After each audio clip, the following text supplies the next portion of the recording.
Sasa ndugu yangu, vipi? Kesho ni Christmas. Natakiwa tukarushe wimbo. Unaosemaje? Kuna wimbo fulani unasema kwamba pombe tamu. Uko kwenye kompyuta uko kweli? Twende tukaulizie. Kwa Bakari? Kwa Bakari pale, twende. Haya, twende.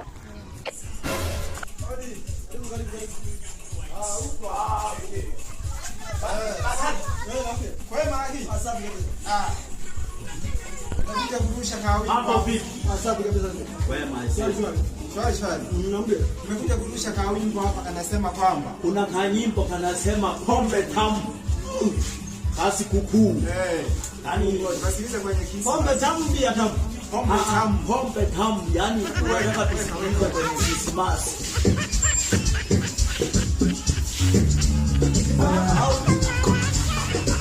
Ngoja kaibe. Na sio kenyewe, sio kenyewe. Sio hiyo. Pombe tamu sio kenyewe. Hamna wewe, sio hiyo. Hapana, sio kenyewe sana. Hamna wewe.